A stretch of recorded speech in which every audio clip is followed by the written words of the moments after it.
Friends, എല്ലാ കൂട്ടുകാർക്കും പുതിയൊരു വീഡിയോയിലേക്ക് സ്വാഗതം. നമ്മൾ നോക്കാൻ പോകുന്നത് നമ്മുടെ ഫ്രണ്ട്സിൻ്റെ വാട്സപ്പ് സ്റ്റാറ്റസ് അവരുടെ കയ്യിൽ നിന്ന് സെൻഡ് ചെയ്തൊന്നും മേടിക്കാതെ തന്നെ ഒരു ആപ്ലിക്കേഷൻ്റെ സഹായമില്ലാതെ എങ്ങനെ നമ്മുടെ മൊബൈൽ ഫോണിൽ നമ്മുടെ വാട്സപ്പ് സ്റ്റാറ്റസ് നമുക്ക് സേവ് ചെയ്യാം അല്ലെങ്കിൽ ഡൗൺലോഡ് ചെയ്യാം. അപ്പോൾ ഈ സ്റ്റാറ്റസ് ഒക്കെയും നമ്മുടെ ഫയൽസിൽ അല്ലെങ്കിൽ നമ്മുടെ മൊബൈലിലെ ഫയൽ മാനേജറിലാണ്. അപ്പോൾ ചില കൂട്ടുകാർ പറയുന്നത് കേട്ടിട്ടുണ്ട്, നമ്മുടെ ഫയൽ മാനേജർ ഓപ്പൺ ആക്കിയാലും വാട്സപ്പ് എന്ന ഒരു ഫോൾഡറെ അവിടെ കാണാൻ കഴിയുന്നില്ല എന്നൊക്കെ. പക്ഷേ നിങ്ങൾ നമ്മുടെ നിങ്ങളുടെ ഫയൽ മാനേജർ ഓപ്പൺ ആക്കുക. അപ്പോൾ ഇതൊരു റെഡ്മി ഫോണാണ്, MI ഫോണാണ്. MI ഫോണിൽ ജസ്റ്റ് ഫയൽ മാനേജർ ഓപ്പൺ ആക്കുമ്പോഴേ വാട്സപ്പ് എന്നൊരു ഓപ്ഷൻ ഇവിടെ കാണാൻ കഴിയും. അപ്പോൾ വാട്സപ്പ് എന്നത് ക്ലിക്ക് ചെയ്യുക. അപ്പോൾ നമുക്ക് സ്റ്റാറ്റസ് ഇവിടെ ആയിട്ട് കാണാൻ കഴിയും.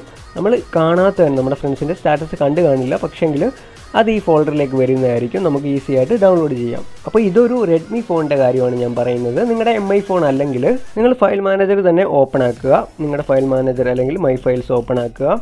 അപ്പോൾ ഇവിടെ ഇൻറ്റേർണൽ സ്റ്റോറേജ് അല്ലെങ്കിൽ നമ്മുടെ ഫയൽസ് ഓപ്പൺ ആക്കുക. ചിലപ്പോൾ ഇൻറ്റേർണൽ സ്റ്റോറേജ് എന്നായിരിക്കും ചില ഫോണിൽ. അത് ഓപ്പൺ ആക്കുമ്പോൾ ഇഷ്ടം പോലെ ഫോൾഡർ കാണാൻ കഴിയും. അപ്പോൾ ഈ കൂട്ടത്തിൽ വാട്സപ്പ് എന്നൊരു ഫോൾഡർ ഉണ്ടോ എന്ന് നോക്കുക. അബദ്ധവശാൽ വാട്സപ്പ് എന്നൊരു ഫോൾഡർ ഇല്ലെങ്കിൽ മുകളിലായിട്ട് കാണുന്ന 3 ഡോട്ട് ക്ലിക്ക് ചെയ്തുകൊണ്ട് സെറ്റിംഗ്സ് ഓപ്പൺ ആക്കുക. അപ്പോൾ നമുക്ക് ഷോ ഹിഡൻ ഫയൽസ് എന്ന് കാണാൻ കഴിയും. അല്ലെങ്കിൽ ചില ഫോണിൽ ഡിസ്പ്ലേ ഹിഡൻ ഫയൽസ് എന്നൊക്കെ ആയിരിക്കും. അത് ജസ്റ്റ് ഒന്ന് എനേബിൾ ചെയ്യുക.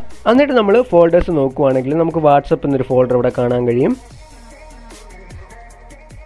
അപ്പോൾ വാട്സപ്പിൻ്റെ ആ ഫോൾഡർ ജസ്റ്റ് ഒന്ന് ക്ലിക്ക് ചെയ്യുക. അവിടെ നമുക്ക് മീഡിയ എന്നൊരു ഫോൾഡറും കാണാൻ കഴിയും. അപ്പോൾ മീഡിയ ക്ലിക്ക് ചെയ്യുക. ഇവിടെ നമുക്ക് വാട്സപ്പ് സ്റ്റാറ്റസ് ക്ലിക്ക് ചെയ്യുവാണെങ്കിൽ നമ്മുടെ ഫോണിലെ സ്റ്റാറ്റസ് എല്ലാം ഇവിടെ കാണാൻ കഴിയും. അപ്പോൾ ഇങ്ങനെ എല്ലാ ഫോണിലും നമ്മുടെ വാട്സപ്പ് സ്റ്റാറ്റസ് ഒരു തേർഡ് പാർട്ടി ആപ്ലിക്കേഷൻ്റെ സഹായമില്ലാതെ നമുക്ക് ഡൗൺലോഡ് ചെയ്യാൻ കഴിയും. ഓക്കെ ഫ്രണ്ട്സ്, അപ്പോൾ നിങ്ങൾക്ക് വീഡിയോ ഇഷ്ടപ്പെട്ടെങ്കിൽ ഉറപ്പായിട്ടും ഒന്ന് ലൈക്ക് ചെയ്തേക്കുക. ചാനൽ നിങ്ങൾ ആദ്യമായിട്ടാണ് കാണുന്നതെങ്കിൽ ചാനൽ ഇഷ്ടപ്പെടുവാണെങ്കിൽ ഒന്ന് സബ്സ്ക്രൈബ് ചെയ്തേക്കുക. തൊട്ടടുത്ത് കാണുന്ന ബെല്ലൈക്കൻ ക്ലിക്ക് ചെയ്ത് വെക്കുകയാണെങ്കിൽ ഞാൻ അപ്ലോഡ് ചെയ്യുന്ന ടെക്നോളജി വീഡിയോസ് നിങ്ങൾക്ക് പെട്ടെന്ന് നോട്ടിഫിക്കേഷനായിട്ട് ലഭിക്കുന്നതായിരിക്കും. അപ്പോൾ നമുക്ക് അടുത്തൊരു നല്ലൊരു വീഡിയോയിൽ കാണാം. ബൈ.